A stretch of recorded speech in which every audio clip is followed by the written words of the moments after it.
Well, I don't see the point in waiting any longer, so let's bring her out. The star attraction, the one you came to see. Ladies and gentlemen, the one, the only, Miss Judy Gold. So you end up going to DC and you become a lobbyist at the Close-Up Foundation, correct? Well, first I worked at the Close-Up Foundation. And then you went to APCO, right? So the Close-Up Foundation is the is a nonprofit that brings kids to Washington. It was started during the Vietnam War to be able to kids get close up to government and be contributing citizens. Right. So again, you know how kids say have a plan?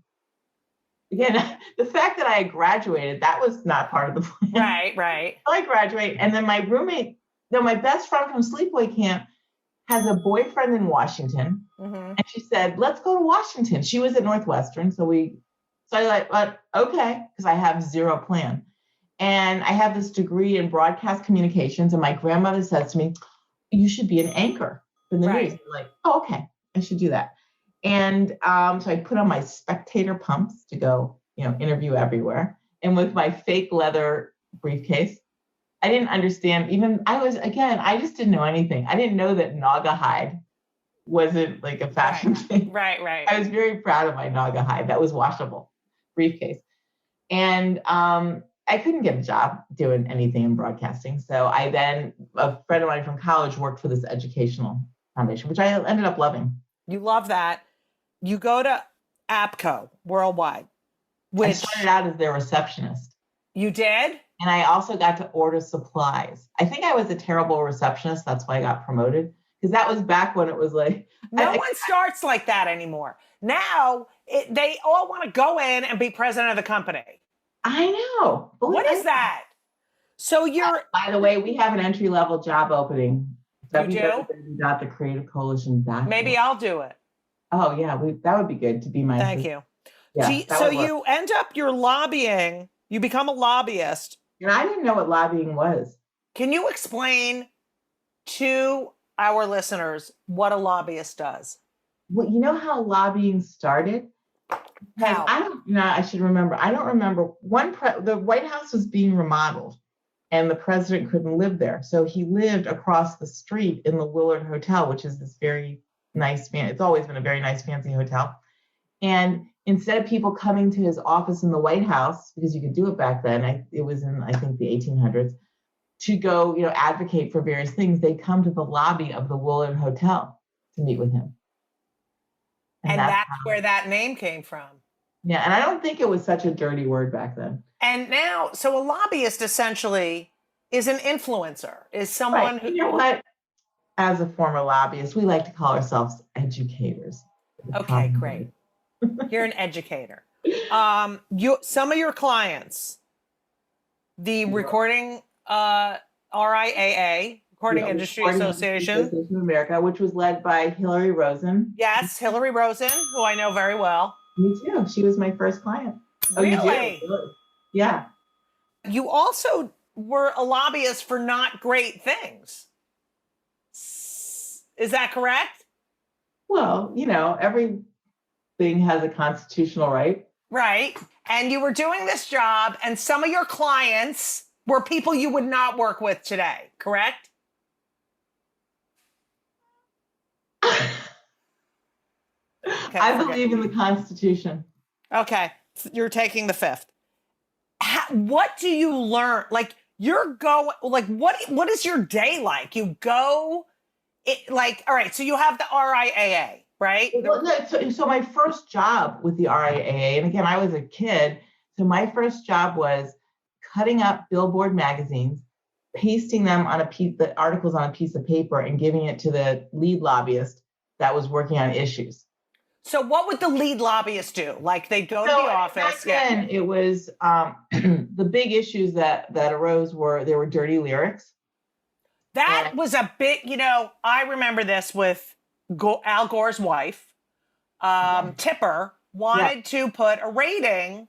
It's in my book, actually. Yes, I can say that. Yes, it is in your book. She wanted to put a rating on these CDs, because that's what we used to, albums and It was CDs. a warning label. She wanted to put warning labels.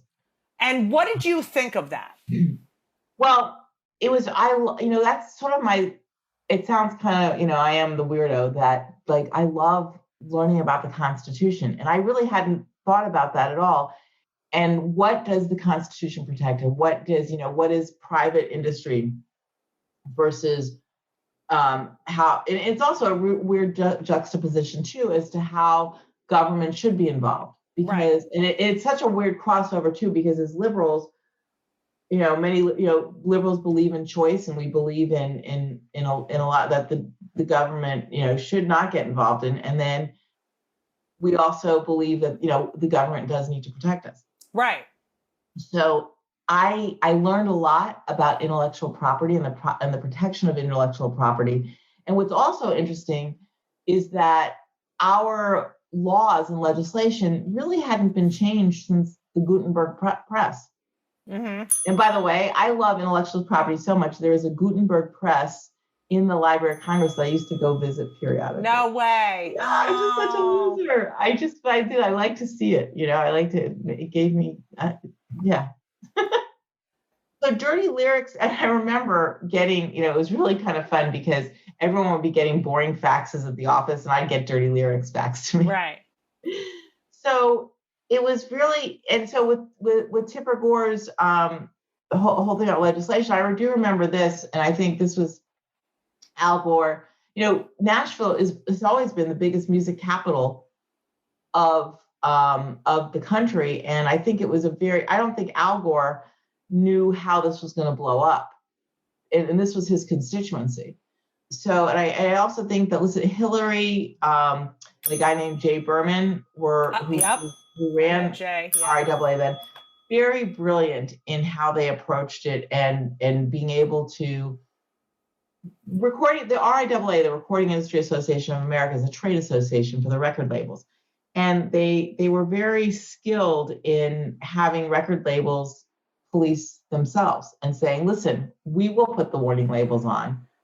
We'll police it ourselves. But the interesting thing is that sales skyrocketed when there was a warning label. Right. So the government did not. No. So there were lots of hearings, and that was also really interesting to do to help write testimony. Right. And I just learned I learned so much after college, and really how how a bill becomes a law. It's just so interesting.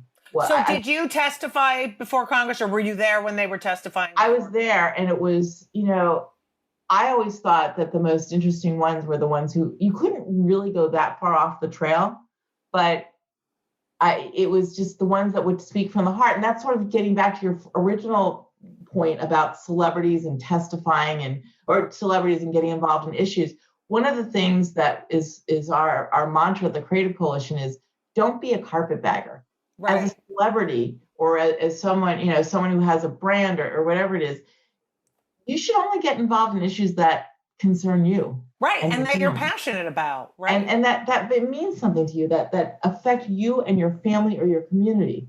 No one likes a carpetbagger. Right. I remember that. And people turned on Tipper Girl. I mean, I see her point. I don't think the government should do it, but I do. That really was rate a movie. It's just giving people more information. And that was her point. That was her point, to give more information. It was funny. But people fucking turned on her like unbelievable. Her point was not even. I don't know if you remember this. Steve Allen. You remember his group that he had? He was really instrumental. It was a consumer group that led boycotts of various television shows, and he would say, vote with your dollar. Don't buy these products that are advertising these, which was actually fine. You should vote with your dollar, and that's what our free society is about. Right. It wasn't about. And it was really interesting because he wasn't asking for the government to take a stand on it. He was telling people to take enterprise. Yeah. I mean, it's show business. It's not show government. It's not show we want to be nice. It's business. First of all, I one of my bucket list, I want to testify before, like I used to think. Let's make it happen. Okay. Yeah. But I used to think it must be so scary and Congress. And then now I watch it, so much of that, I guess, reference to, you're a congressperson, I'm going to talk. There's so many of them that are scumbags. Like I would. But you know what, Judy? There's so many that aren't. And that are not, right. But I feel like I wouldn't be as afraid, I have to give a shout out for those people who are elected officials, who are policymakers. It's a terrible job. The pay, is not great. It puts you in the spotlight. Half the people in your community don't like you. Right. Don't like what you're doing. And it puts your family, it's a great strain on your family. Yeah. Are you ever pinching yourself like, oh my God, I can't believe this? Like at this point. I love my job. I love going to work or going to my desk now. And the people you talk to, like you're so beloved too. I never take it for granted because I remember I told earlier, I said, I love experience and experience. Right. And how am I living life to the fullest? I'm getting to talk to the people like that 10, 20% of people who are running the world. Right. It's just amazing. Awesome. So you, one day, you bring the songwriters Lieber and Stoller to the Oval Office to meet Bill Clinton. Now, if you don't know them, they wrote Stand By Me. They wrote a bunch of great... Kansas City. And they were the most prolific songwriters of the 50s, 60s, and 70s. So you're in the office with Bill Clinton, and you're sucking his... No. And you're in the office with Bill Clinton. And you have this meeting planned because he wants to meet Lieber and Stoller and everything. Actually, so what I was doing, he loves music. He does, he loves music. He was big Lieber. I mean, the sax. Yeah, he played the sax. Yeah. Big Lieber and Stoller fan. And so I, I'm like, well, take advantage of the moment. I've never been in the Oval Office. So you go in the Oval Office with them for a meeting. And can you tell everyone why you had to cut the meeting short? I can. So I was pregnant with my first daughter, my eldest daughter, Eliza. And she was born on May 14th, and this was May 13th. So I'm there, and we actually had to wait several hours for him, which was fine. Yeah, he's the president and doing presidential things. And so I start again, first kid, the first one, you start feeling labor, you're not sure what's going on. Right. It's a lot. And so I'm kind of pacing back and forth, and his secretary says to me, do you think you should be here? And I'm like, yeah, I'm not missing this meeting. I mean, I've never been in the Oval Office. It's like, you have to take a crowbar to get me out. And so I'm kind of, and again, you're like, things are happening. Things are happening in my belly. So, and then they sit us down inside the Oval, which now I'm like hanging out in the Oval for like an hour. It was just, I just loved it. And so, but I'm still having labor pains. Right. So now I'm getting a little bit nervous. So he finally comes in, he's having a grand time with them. He wants to play What's the Flip Side? Like, what's the flip side of Kansas City? Right. And so we should explain to the listeners. When the record came out, there was the A side and the B side. And the A side was always the hit song, and the B side was the flip side, which was the other song. So it was, we're playing, and now I'm getting a little bit nervous, and and so I'm like, I probably, if it had been my second or third, I would have just stayed in the Oval, because what an experience. But again, the first, you're like thinking you have to be with doctors, and Dr. Clinton, he wasn't, and so I finally, things are happening, and I said, I cut a meeting short with the president. That's like craziness. Right. Again, I said, Mr. President, thank you very much, but we have to go now. You said that? Yes. And it was like, why didn't you let them stay? Did you tell him why? Well, no, because I didn't want to go into the whole, it was just weird. I mean, again, I was, young and Were Lieber and Stoller like, what the fuck are you doing? They were like, what the fuck are you doing? Are you kidding me? And I'm like, at this point, scooting out the door as much as one can scoot in labor. And then, okay, so you go out of the door, and then did you tell them? They kind of, it was kind of obvious, like I'm like crawling and holding onto the walls, and they can't get me to GW hospital quick enough. Right. That is fuck, and he never knew, Bill. He was, but talk about how wonderful so a couple months later, there's a state dinner, and I got invited to it, and that is so cool. It's just like it was back in How many people go to a state dinner? I know, isn't that cool that I got and you go and you have to you get announced, and then you shake and you walk on that thing. Yeah. And he said to me, "How's the baby?" I once performed for him, and I did stand-up comedy as well. No, I once performed for him at a Democratic fundraiser in Miami Beach. And, they were the worst audience because they were all like, After the show, he came up to me. He remembered everything I said. He said, "Oh, you ran the marathon," because I had just run the marathon, New York City Marathon. How was that? And I'm like, oh my God, I love you. It's like you're the only person. All you want to do is big blue eyes. So when I was in labor in the office, I remember, because he took my hand and he went, so he said something nice to me, and he listened. Melt. Yeah, I was just, and usually, I go for the Jewish guy. Yeah.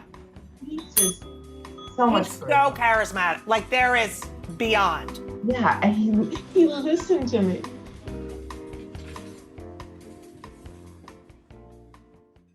You also, people don't know this, you were in Al Gore's house when he conceded. Is that correct? I was. It was. How did that happen? Well, it was funny because it was the holiday party, the vice president's holiday party. Were you at the vice president?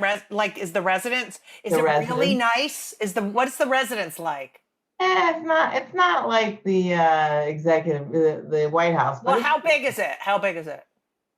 It's pretty big. It's on Massachusetts Avenue, and it's called the Naval. It was like the old Naval Academy. It was funny because it was the holiday party, and it was this kind of a dark room for the beginning of the party. And I remember Tipper Gore came up to me, and she said, she was walking towards me, and I couldn't see because it was kind of dark. And I said to my husband, "Who is this woman that's following me around?" That's why I got glasses. But then somehow it was me and Sheryl Crow and Scooter Weintraub, her agent, and Whoopi Goldberg. It's like I'm an unidentified woman. Right. Somehow we're all in his little den. And he was saying, and he was like, "Well, yeah, I gotta, Did he know? He knew that before that party. Yeah, I mean, we were kind of I just remember, I don't remember who it was, joking around going, "Yeah, call him up and just start prank calling," Yeah. Look, it was, lighthearted. That was don't you think that was completely unfair? I don't know. Because now that that was ridiculous. And I think about that election, especially now with this motherfucker. But I mean, I don't know because I don't remember how all the counts came down. Right. But the Supreme Court decided. And can you imagine where we would be? Because they say now, because of all those days of no transition, that's where the sort of the Osama bin Laden stuff started to fall through the cracks. And now this fuckhead isn't, grow the fuck up. Grow up. It's not about you. The Gore girls, very attractive. Oh, they're great. They're just the kids. I remember going, oh my God, they're so beautiful. All the kids from that. And, so I have a question. Were you surprised when they got divorced? I think, again, going back to public servant, and it's not an easy job. Oh yeah, I can't. It's even, I think, worse than, it's harder than a celebrity in that everything is public scrutiny and the public has a right to know everything. And remember, you're living in several places at once and your family's somewhere. And, I couldn't do it. I know, I couldn't do it either. But So- I always thought they like loved each other. Like I knew the Clintons had issues, but I always thought, oh, those two love each other. But you just don't fucking know. Don't we all know in our old age? Yeah. You never know what's going on behind closed doors. That's very true. Didn't you always think growing up that your family was insane? But the neighbors were like, Perfect. perfect. Also, I have to say, as I get old, you realize the person in the relationship who you think is the crazy one is never the crazy one. It's always the other. You cannot you just don't know what's going on behind closed doors. So after you're a lobbyist, can I tell you? Yes. Can I tell you when I got my Creative Coalition job again? So I have my older daughter, my middle daughter, pregnant again with Kiki, the little one, and who's in Israel now on a fellowship. So I'm pregnant with her, and remember what do they call it? Rolodex? Yeah, Rolodex. So I was lobbying for the MPAA and RIAA, and Creative Coalition was on the horizon because Chris Reeve and Ron Silver and Susan Sarandon and Alec Baldwin had started it. And it was called something else though when they started. No, it was not. That was the other one that. Oh, okay. In 1988 or something. Yeah. Duff started, which actually they were one of my clients. What was it called? I read about it. It was something about having a homeroom, like that you said that these actors would see each other. The ones you just named would see each other like at acting classes or at auditions, right? And then they'd see each other demonstrating for something, and right. they realized so they became this tribe of activists who happened to be actors or who wanted to pursue acting. And it was right around when the Creative Coalition was formed. It was galvanized when Ronald Reagan wanted to zero out the National Endowment of the Arts. That was beyond, yeah, and it just the whole thing about it, that it happened to be Reagan that did it. But anyway, so the folklore goes that Susan said to Ron Silver, or Ron said to Chris, or I don't remember who had the idea first, but they say, listen, we know how we were political science minors and majors. Let's go down. We have some sort of influence. Let's use our celebrity to go to Washington. They literally went door to door. They rode the train from New York to DC. They boned up on everything, all their facts and figures. They just like a lobbyist would do, just like any advocate. And they went door to door getting votes. And it was really so I remember when they got the story about how they got Orrin Hatch's vote. And they appealed to him because did you know Orrin Hatch was a Grammy winner? What? For what? Yeah, Orrin Hatch won a Grammy for a spoken word album. Oh, fuck him. I want to get nominated for a Grammy for my book. Everyone loved my audio book. All right, let's do it. Done. Now, you heard it here, folks. Testify. Why don't we do a spoken word, you testifying, and we'll make an album out of it. Okay. Anyway, so I'd always known about the Creative Coalition, and they would never return my calls. And I'm not like a big universe. I mean, I do believe in the universe. I just don't know how to do it. So I put the little Rolodex card with the Creative Coalition number on my bulletin board in my office, and I would look at it every day. Like, I'm gonna be you one day.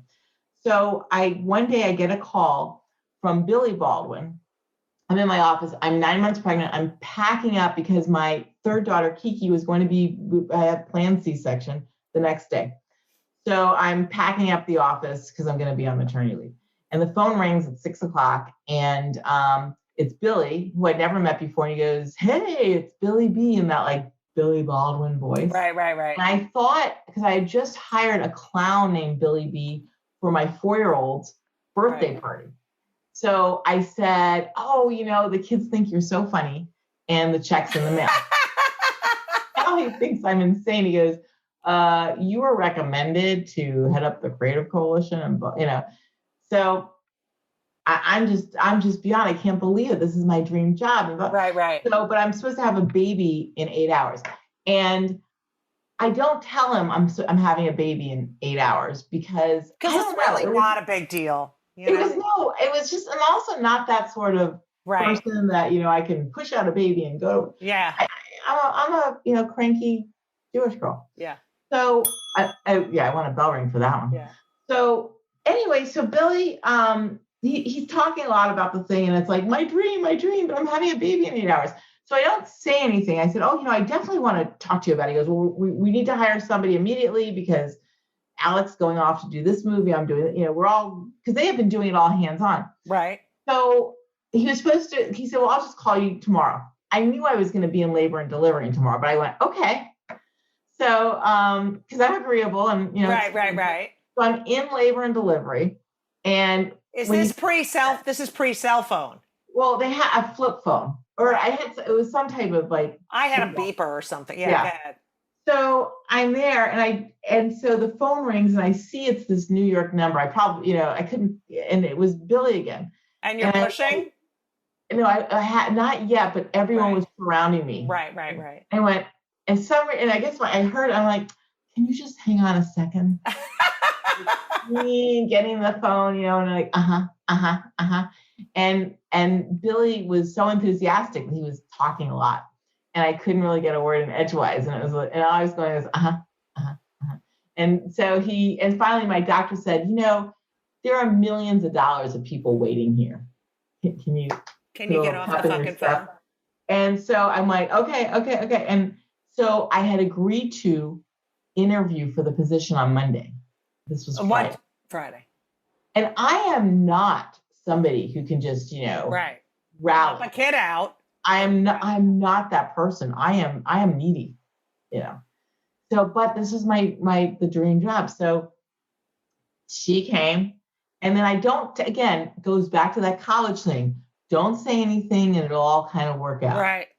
So at that point in my house, I have the nanny for my older kids, the what was it, a doula they called it? Doula, yeah, I had a doula. Yeah. That was like the earth crunchy, I don't know. Yeah. The baby nurse. My mother and my mother-in-law. So I thought, okay, I can just shoot up to New York and do the interview, stitched together. Yeah, because it's not like a C-section. It's just like. No, it was a C-section. No, I'm saying. Yeah. I'm being sarcastic. Oh, yeah.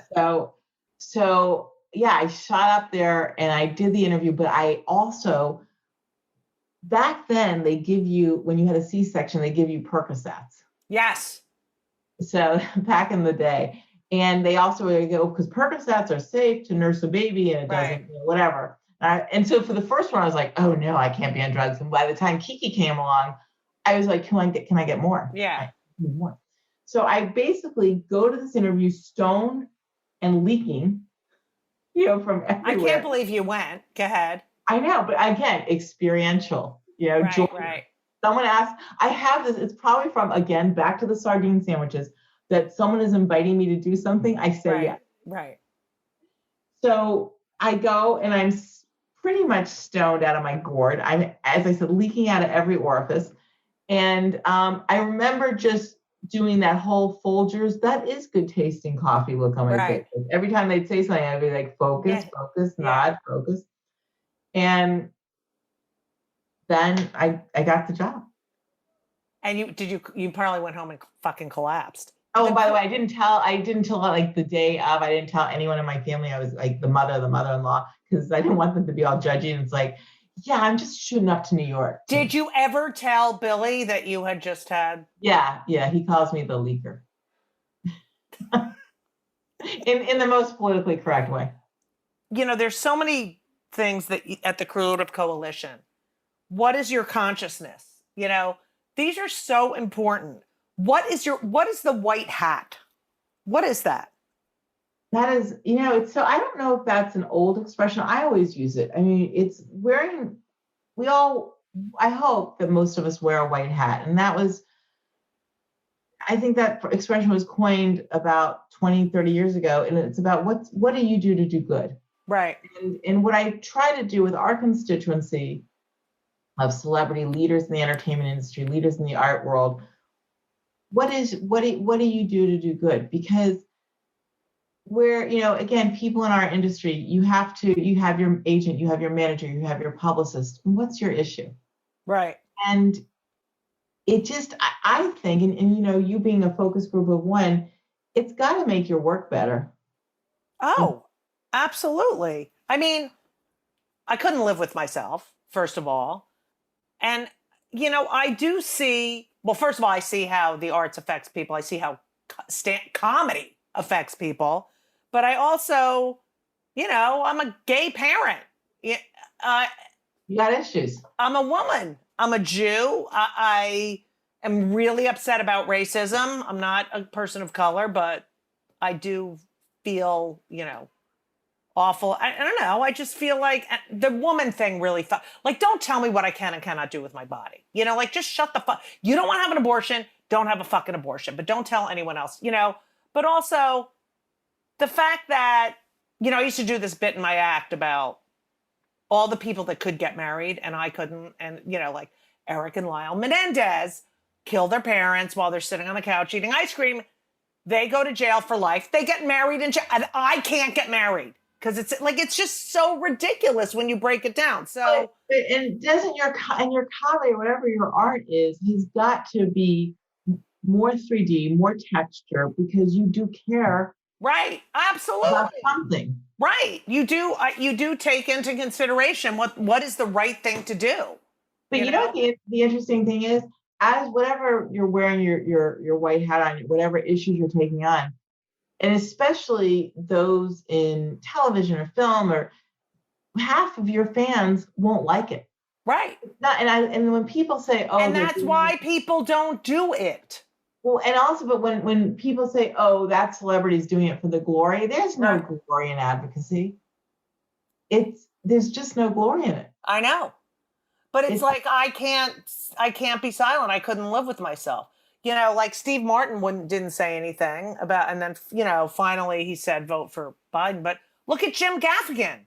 Jim Gaffigan kept and then he couldn't take it anymore. It's, and it's funny because as an organization, the Creative Coalition is nonpartisan because we're a nonprofit and that's how we had to be. But we encourage our members, go take a stand, be partisan. I mean, we get behind issues. Right. Most issues are not red or blue. Are there any conservative members of the Creative Coalition? Yes. The National Endowment of the Arts, to me, it's so important. People don't, and I would say that most people don't understand what the NEA does. And it hello, PBS. Well, it gives grants to every congressional district. And again, I'm a kid growing up in Clemson, South Carolina. We do not have access. We did not have access to anything except community theater. Right. For miles. And that community theater, that's how I learned about, Shakespeare, and it spoke to me. Right. It just, so the NEA isn't this amorphous tree hugging entity. It is a direct impact and it can change. We know that the arts change people. Oh, beyond. Look at Hamilton. I mean, come on. Look at, anything, you look at the kid who is dyslexic, and it was through the school play that things started to crystallize about history. Right. And, so it's, I don't understand why arts is the stepchild issue. It does, And sports. Yeah, I don't understand. I don't understand. Even if you don't believe in the arts for art's sake, economically, for every dollar that a community puts into the arts, $7 comes back. Those are good Vegas odds. That's a lot. So don't care if you don't care about the arts. Yeah. Look at the economy. Exactly. You have been with the Creative Coalition for over 20, how many years exactly? 22 years since my daughter was born. Since Kiki was born. I mean, that's pretty amazing. It's grown under you. I love it. I do. What's so great about my job is that it allows me to create. It allows my team, and I have a great team. And that expression, they're tireless. They are tired because we freaking work 24/7. Right. But it's everyone loves what they do. I think, I hope out there, you're doing it for a greater good. And you get to create. Yeah. And we get to. And get Judy a Grammy nom. And testifying before Congress. I got to figure out what I'm testifying about. Yeah, we got to figure out what it is. You are such a delight. I can't, like, it's to be so influential and important. Wait, whoa. I am yes, you are. And yet you're so fucking normal. I can't believe how, like, normal you are. I can't believe we missed, like, the first 40 something years. I know. We would have been hanging out. Actually, it's probably 50, but Shut up. All right. So I ask my guests 2 questions. Even though you don't like answering half my questions. Okay. Well, I was a lobbyist, so I do have the spoken word. Yes. Number 1. I can avoid any question. I know, you're good. And with the smile on your face. I was on O'Reilly a lot and never answered his question. I know. I remember, like, I read that. What was that? I was the only person who made him laugh because, and what you learn is it doesn't matter, when you're on these, especially the political talk shows, they have an agenda and these political talk shows are entertainment first. And you don't have to answer their questions. You get your message. Yeah, and Fox News is an entertainment network. It's not MSNBC and CNN are news networks, and they're an entertainment network. Like, whatever. So it's all opinion. So we're very pro mental health. What do you do, to keep your sanity? You know what I hate? I when people say, oh, go take a bath and, Oh, shut the fuck up. I know, exactly. Or watch the sunset. All of that does. First of all, I don't fit in the bathtub, so I haven't taken a bath in God knows how long. The only time I get to take a bath is on the road, and I can't go on the road. And I don't want to sit in fucking water. I know, tepid water. Right. All right. Yeah. So what do I do for mental health?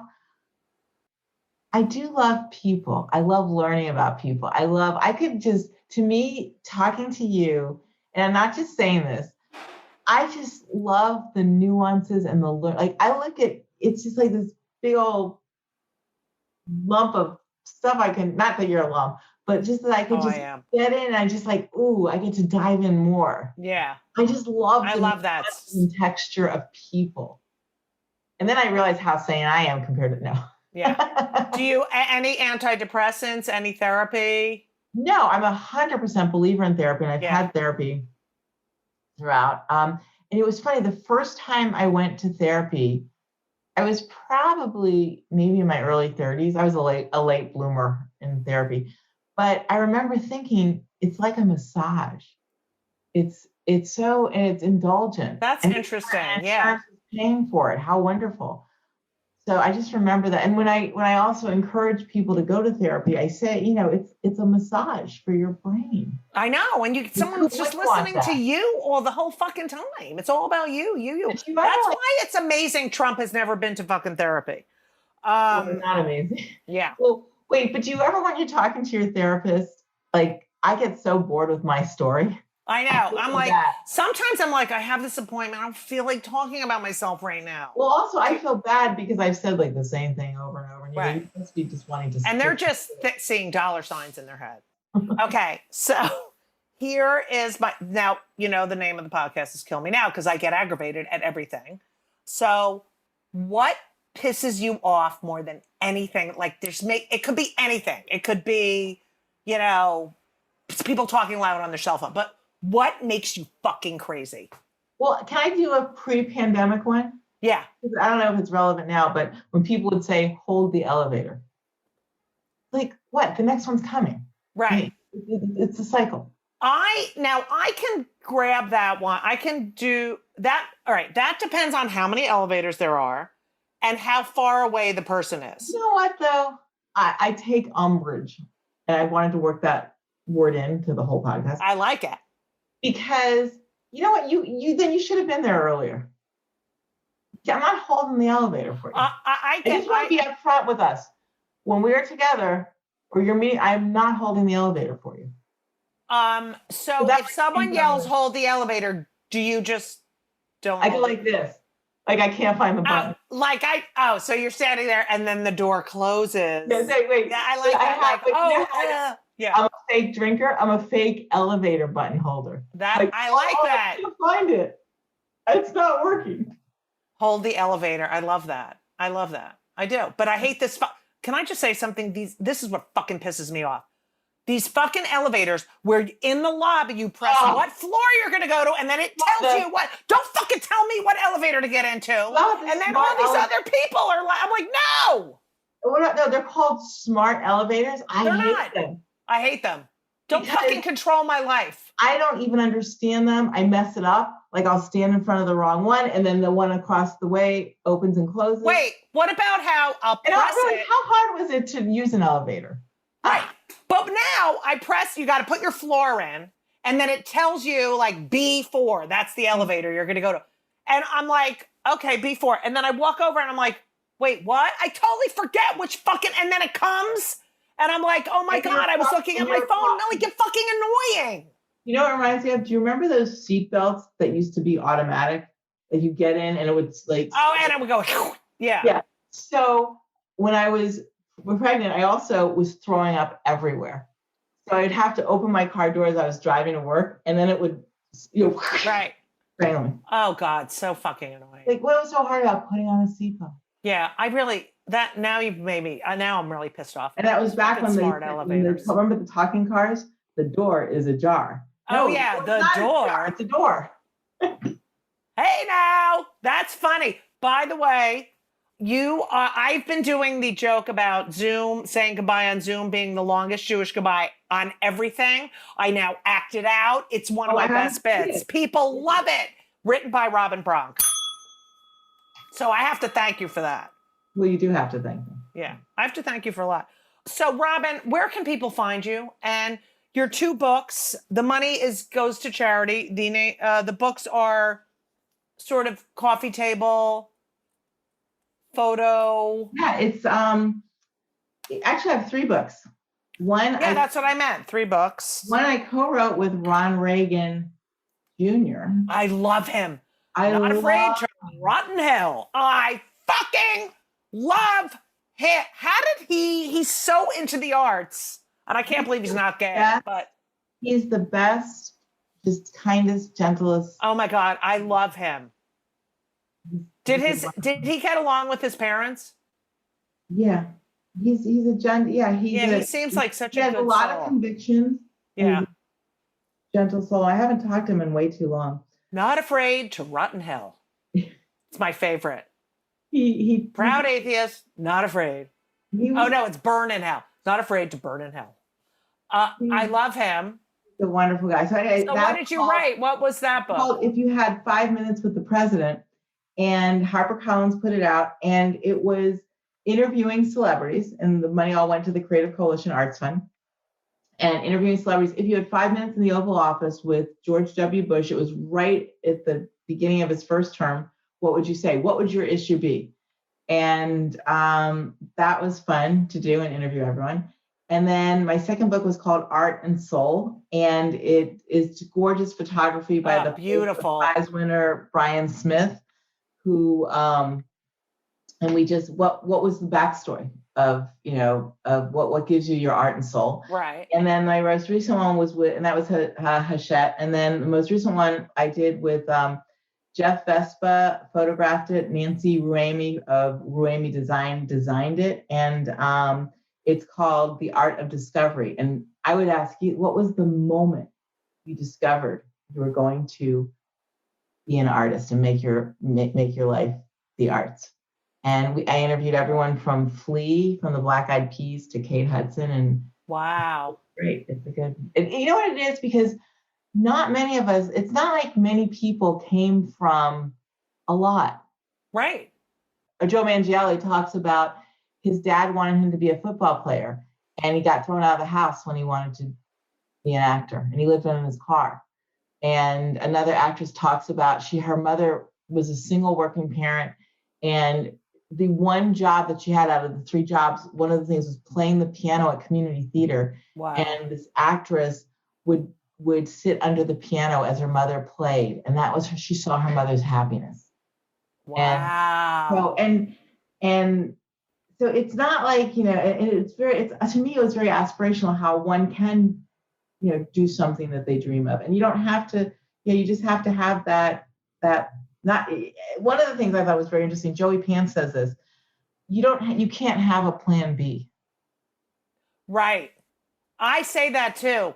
Like, I say it to comics. They're like, oh, I work during the day. And I go, well, once you decide to be a comic,